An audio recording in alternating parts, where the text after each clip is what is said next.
lose your biggest account. You Mm, can, have a new competitor come into town and start taking a bunch of stuff away from you. It's constant uncertainty when you own your own business. And when you're working for somebody else and you just got a steady paycheck, it's a vast difference. So if you just think, okay, I don't want to scare people away from it. It's not impossible mm. to do. It's just a kind of a mindset where you go, okay, another body blow. So what? I'm still standing, right? Just get up and get going again. Mm. So if you can't deal with that, then you'd have a tough time in business for yourself, though, I think.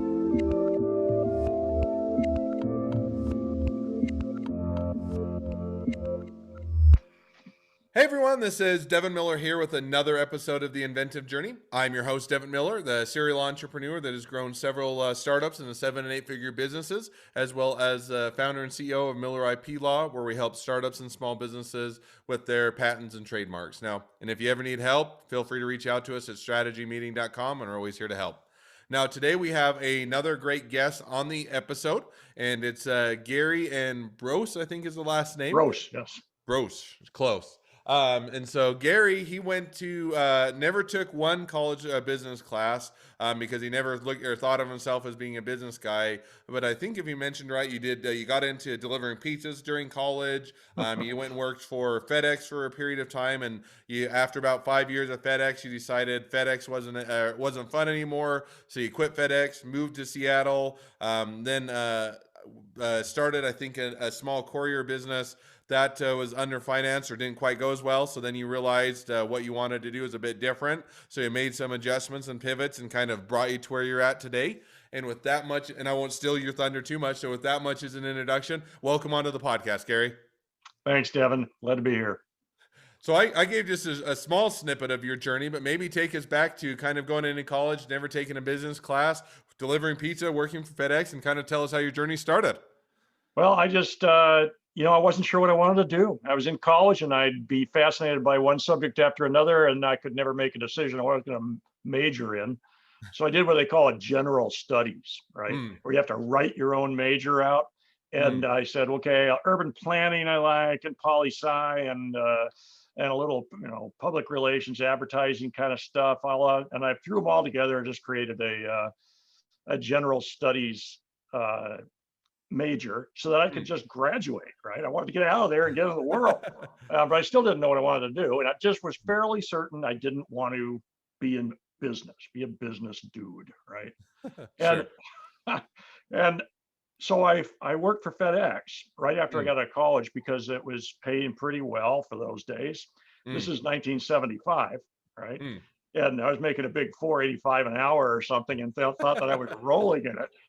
And I worked with them for 5 years, mm, and it was very interesting. They were just at that point where they were growing really fast. So I was mm, a driver for a few years, and then a dispatcher, and then they moved me to Richmond, Virginia, Cincinnati, and then Chicago to manage their facilities there.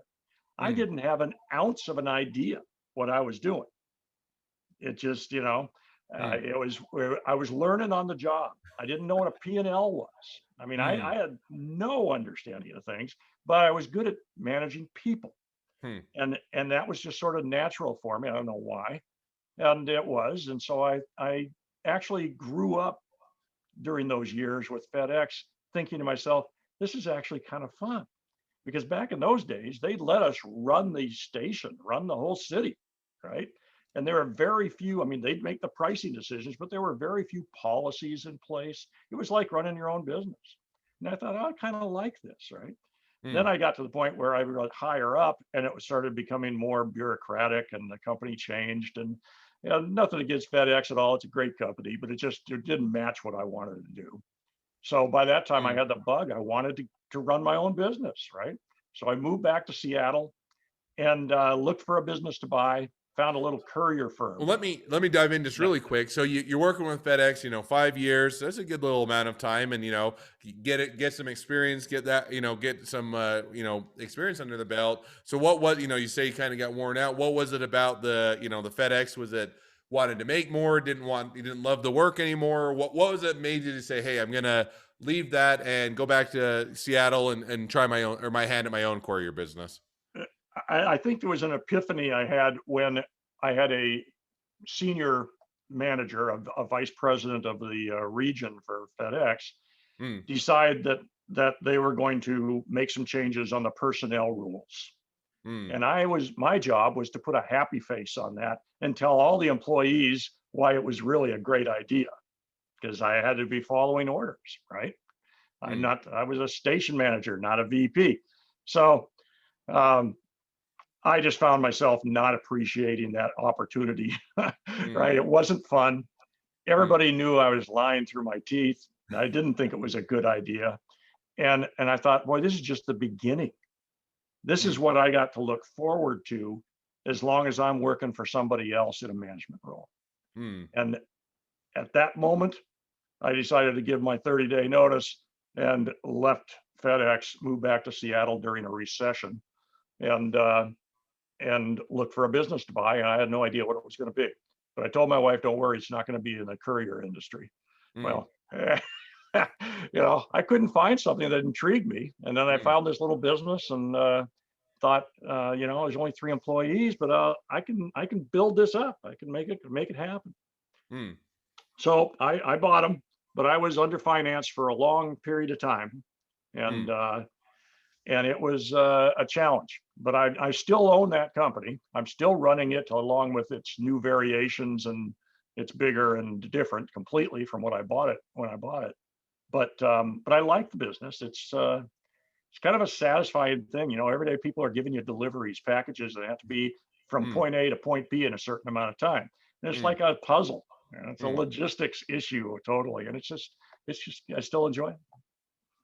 No, so and I think that makes perfect sense, and it's interesting how sometimes we eat our own words and says, "Oh, I don't want to do the courier business anymore," and then it's like, "Oh, maybe it wasn't the courier business; it was really aspects of it." And if I can do my own thing and manage it and run it the way I want and kind of do it differently, then you can a lot of times find that joy, even if even if you have to eat your own words, so to speak. So now you did that. You mentioned it was under finance and is doing it. So how did you? How did you make that turnaround, or did you make the turnaround, or how did you make that adjustment, or you said that took for a period of time and those type of things, so how did that play out? So I'm looking at my P&L, right? I'm finally learning how to interpret it because there was a deal where I better learn fast or I'm going to be sinking here. Mm, And so I'm looking at my P&L and I'm seeing it's pretty obvious what I already knew. I got about 70% of all my costs are labor costs. mm, Okay. Overhead was pretty low. And, but, major percentage of all my expenses was labor cost. mm, So if I was going to improve productivity or improve profitability, rather, I thought, boy, that's the thing to focus on. How can I get mm, everybody to be more productive? mm, And and so I started experimenting. I wanted to do bonus programs of some mm, kind, and focus the drivers and the employees on the correct things that I wanted them to do that I thought for sure would increase both productivity and profitability. mm, And so I go to the library. This is before the internet, right? I go to the library and I think I'm going to check out every book they've got on uh, creating bonus programs. I'm mm. going to study it and I'm going to figure out what I'm going to do. So I did. I checked out every single book, all zero of them. Okay, nothing. There's Mm, nothing there. And um, and so I thought, oh great, I'm on my own here. I'm going to just figure this out. So I mm. experimented. I started out with one bonus program. It was a disaster. I mean, it was wrong on so many levels. Right? Seemed like a good idea at the time. So just out And of curiosity, what was that bonus program, or well, do you remember the details? I just oh, was I do. curious. I drew this thermometer on the wall, right? And Mm, then we were trying to count the number. We were counting the number of deliveries we did every day, and it was about 80 deliveries a day back then. Wasn't a mm, big company at all, right? mm, And so I said, well, I'd love to do 100 a day. So let's see, there's 20 days in the month here. It's going to be 2,000. So 2,000 deliveries is our goal. And then I'd color in the thermometer every day, representing the amount of deliveries that we did that day and trying to build it up, trying to make it good. And I told everybody, okay, you get $50, which was a mm, lot of money back then in 1981. mm, Um, we'll give all the employees $50 if we hit 2,000. Okay. mm. Well, we didn't. Okay. We hit like 1992 or something, right? So, well, I had made the rules. And of course, everybody then says, well, we came pretty close. Didn't we get $40 or something? Right. And which sort of defeated the whole purpose. I mean, the idea is, no, I'm not going to get subjective now and say, well, I guess that was good enough. Right. Anyway, Mm, it was a disaster. Um, and mm, I learned, okay, well, don't ever just set one goal, right? Set mm, a series of goals and make the bonus bigger as they get bigger. Okay. That was obvious after the fact, but it wasn't going in. mm, Um, and I learned a bunch of other things, but I did a second bonus program that was, I can't even remember what it was now. It was different. mm, And a third, fourth, fifth, 85, 85th, right? 219th, they all failed because the mm, goal was they have to reward the employee fairly. They've got to motivate them to do the right thing because of the bonus. It's got to be mm, enough to motivate them, right? And it has to produce the results I'm looking for, better, profitability or better productivity or whatever. And then mm, finally, too, I can't forget the customers here on this. It had to make a better experience, a better product service for the customers. mm. Well, that's how I rated whether the bonus program is right. And it only took me 25 years How's that all? Not a big of deal at all, trial and right? error in the real world. And I was just so pig-headed. Every time I did it, I go, oh, that was close. That was really close. But I wasn't that close. I just didn't understand that at the time.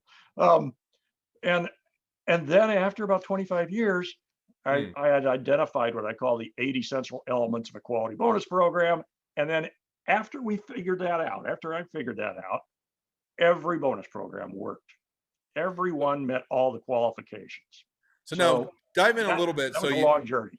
25 years is a long time to figure out a bonus program. Now, it's also not an easy problem to solve. And so, because almost to your point is it almost seems like every bonus program you try and roll out, there's things that you just don't think about or don't anticipate that are either one, the employees take advantage of, or two, it doesn't motivate them right, or it motivates them to do the wrong thing, or you lose money on it, or any number of things. And so walk us through a little bit, some of the things that you did try that didn't work, and then what was the kind of the final solution that now does work? Well, I had to identify what it was that each employee was doing. So I had some people that were in our call center. Mm, So their goal was to answer the phones quickly. So I associated the bonus with, and a computer at it. This is a little later in the year, in '90s or something. The mm, computer could tell us how many calls were coming in and how fast they were answered. mm, Okay. And our goal was to answer within like 6 seconds or 8 seconds or something. I can't remember what it was now, mm, but it was a certain specific time, and the computer told us exactly what percentage of calls we were answering within that amount of time. mm, Okay.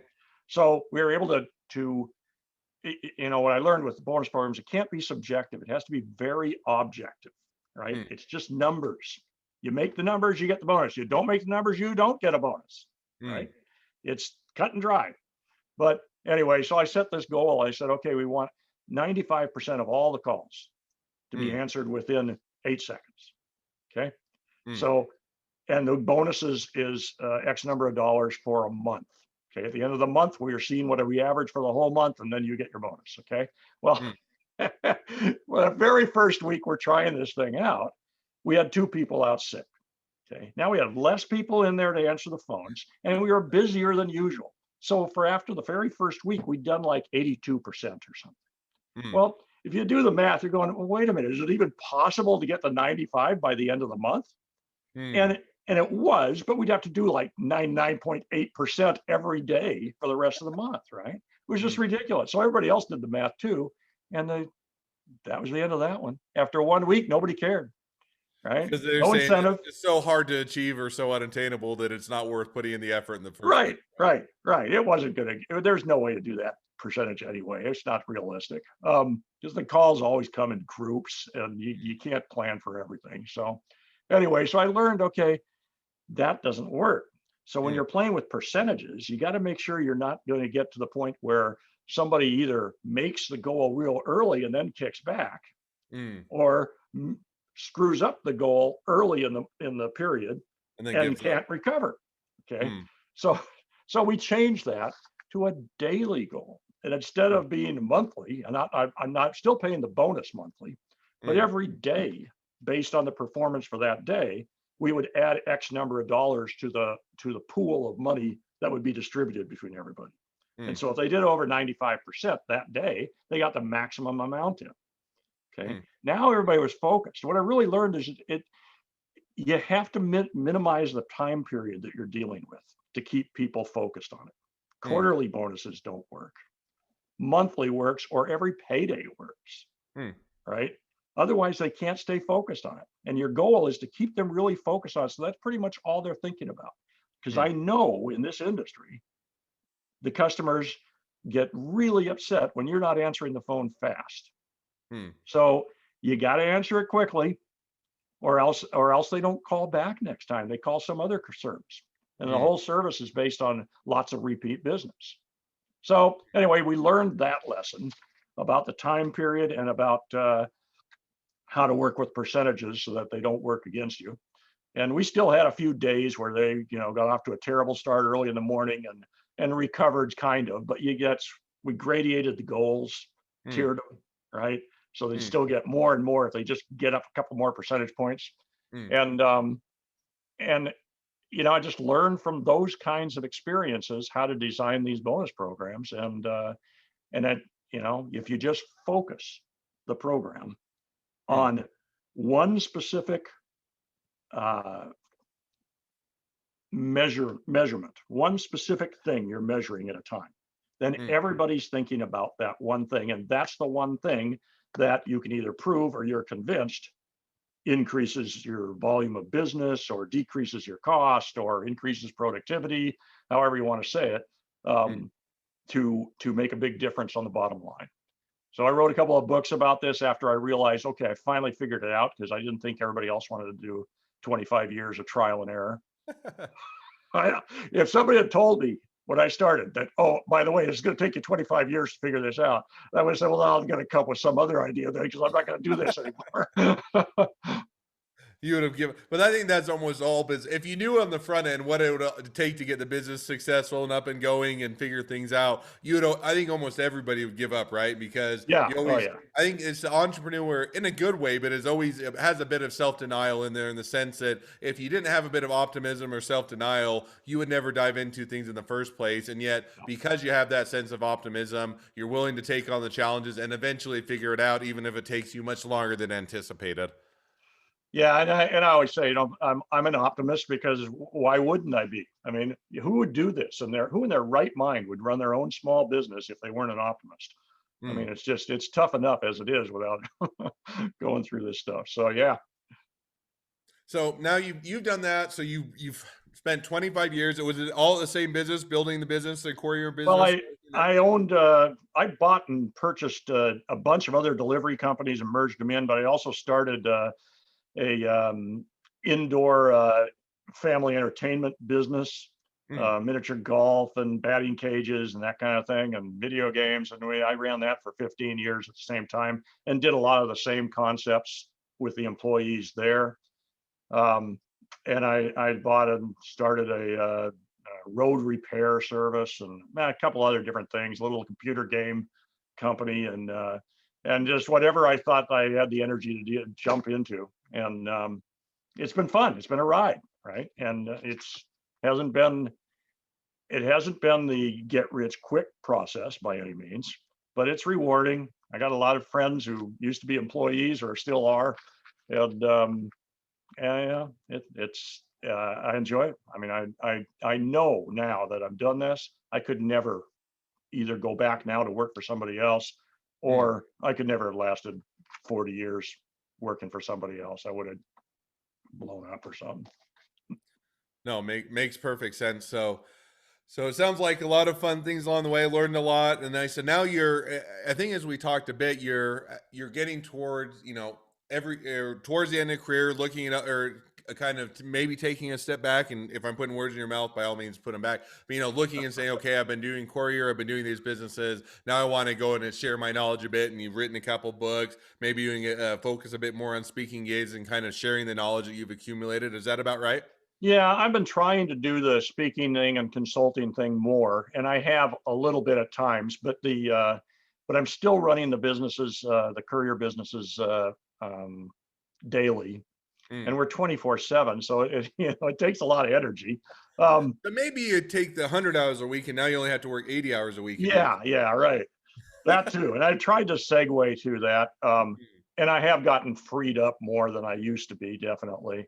But Mm, yeah, I'm ready to kind of make a bigger move and move on to more things. I enjoy writing, and I like to talk to other business people about this topic and mm, about how to increase more motivated and engaged workforce. And I developed a couple of different other processes, including a radical way to do performance reviews and just some techniques that business owners can do to keep the morale up and keep mm. people motivated and engaged. And I've learned a lot from that, and I'd like to share it. So that's what I'm Oh, doing. awesome. That's a fun journey to take. So now as we wrap up that part of the journey, at the end of each podcast, I always like to ask two questions. So we'll jump to those now. So All right. along your journey, what was the worst business decision you ever made, and what did you learn from it? I thought about that, and it's pretty clear. The very first decision I made was the worst one. Mm, Um, because I didn't have a business experience, I bought one book about how to buy a business. mm, And I read it, made sense to me, and it was basically to, nutshell, forecast the earnings mm, based on what their business model is and what their business is doing, and multiply it times a multiplier of somewhere between 1 and 5 to come mm, up with a price that mm, you're willing to pay. mm-hmm, So that made sense to me. The only mistake I made was a huge one. I mean, just monstrous, right? Is I looked at the business as it was and said, what could I build this up to? And and I didn't quite understand the idea was to price the value of the business based on where it was that day, not what I could take it to. So I forecasted 5-year plan and how much volume and revenue I thought I'd make and how much profit I'd make. And and then I I offered a price. Well, it was way too high.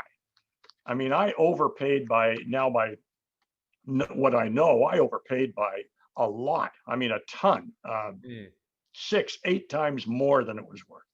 hmm, So, and I and I didn't really have that much money, so I put it all on a 6-month balloon payment, right? mm, And and thought, well, I'll crank this up, then I'll borrow some money from the bank and buy it, and everybody wins, right? mm, Well, yeah, it didn't quite work that way. Um, but anyway, that's why I always say I was at 29 when I bought the business. I was young, dumb, and underfinanced, and I was underfinanced because I was paying way too much for the company, and it was killing me. mm, And so when you're trying to buy your very first business, if there are people out there listening thinking they want to get into this now and do their own thing, it's fine. Just get some good advice and bring in somebody else who's smarter than you are to help you figure out what to offer in terms of how much you're willing to pay for business. mm. That one was a killer. And it took me good 20 plus years to overcome that. No, and I think that's it's kind of the old adage of the when you're buying a house, the profits made at the time you buy the house, right? In the sense that if you buy well, then you're going to make good money off of it, or if it's an investment, and if you buy poorly, it can take a long time for the housing market to reach where you can make back your investment. And I think there's a Yep. lot of that similarity with the business. Is if you buy at a good deal or you buy at a place that you can be profitable, it can make a big difference. And on the flip side, if you buy the business and you overpay or it's overvalued, it can, if you can recover, it can take a long time. So I think it's certainly an easy mistake to make, especially because a lot of times you get really excited about the business, you can see all the possibilities, all the potential, and you tell yourself, well, I can turn it around and I'll do all these things, and you kind of overhype in your mind what you're all able to do over a period of time. And so Sure. you get excited about the deal and you don't evaluate it as well as you should have. So I think that makes perfect sense. So now, as you to take we'll jump to the second question, which is if you're to talking to someone that's just getting into a startup or a small business, what would be the one piece of advice you'd give them? I would say, and I have talked on this topic with other people before, and I really come to the conclusion that it is the what I believe is that they have to learn to live with uncertainty and be okay with it. I didn't understand until I got into it that fortunately, I guess my style of business was such that I was low key enough and calm enough where I could get through some rough spots without freaking out, right? Mm, But I'd have paydays of 40,000 bucks or something coming up and only $15,000 in the bank. Well, mm, I originally, when that first started happening, I couldn't sleep that night. And I was just nervous. I figured out, what am I going to do? I can't tell the employees I can't pay them. So what I learned was I developed backup plans for everything that I could think of. And I borrowed money off of credit cards. I've negotiated lines of credit when I probably didn't deserve lines of credit. And and I did all sorts of different things to try and prepare, including not cashing my own paycheck because I needed to leave the money in the bank. mm, Um, and and so that's hard to deal with, and you have to and I reached a point pretty quickly where I just go, well, I'm doing the best I can do. I'm throwing everything I got at it, and it'll work out. And I tell you, even though I did that on probably 30-40% of all the paydays, mm. for an example, right? I never missed one. I never had to tell an employee, don't cash your check. I told a couple of managers that worked with me, don't cash your check. Um, but we were able to get through it. And that was the biggest example. There's other things that come up. I mean, you lose your biggest account. You Mm. can, have a new competitor come into town and start taking a bunch of stuff away from you. It's constant uncertainty when you own your own business.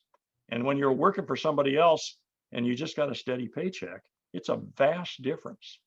So if you just think, okay, I don't want to scare people away from it. It's not impossible Mm. to do. It's just a kind of a mindset where you go, okay, another body blow. So what? I'm still standing, right? Just get up and get going again. Mm. So if you can't deal with that, then you'd have a tough time in business for yourself, though, I think. No, and I'd agree with all of that advice. I think it'd be good advice to take to heart. Well, as we wrap up, as people want to find out more, whether they want to hire you for a speaking gig, they want to buy one of your books, they want to learn more about what you're doing, they want to be your next best friend, any or all of the above, what's the best way to reach out to you and connect up with you? They can go to my website and reach me through that. It's www.smallbizsherpa.com. That's small B-I-Z Sherpa.com. And there's more information on books there, but the books are also on Amazon. And Bonus Your Way to Profits was the first one I wrote. And The Ultimate Motivated Employee was the second. And there's a couple more after that. But if they just Google my name or go to my website, they will find me. All right. Well, I I'm happy to definitely help. All right. Well, I definitely encourage everybody to check out more, reach out to Gary if you want to know more about how to make your business successful via bonuses and how to and motivate employees. If or check out his books, hire him as a speaking gig, any or all the above. And thank you, Gary, for coming on. Now, if you're a listener and you have your own journey to tell, make sure to go to inventiveguest.com and you're welcome to sign up to be a guest on the podcast. If you are a listener, also make sure to click subscribe so you get notifications as all the awesome episodes come out. And if you would, leave us a review. And last but not least, if you ever need help with patents and trademarks, feel free to reach out to us at Miller IP Law. We're always here to help. Just go to strategymeeting.com. Well, Gary, thank you again. It's been a pleasure to have you on and wish the next leg Thanks, of your Kevin. journey even better than the last. Thank you very much. Good luck to everybody.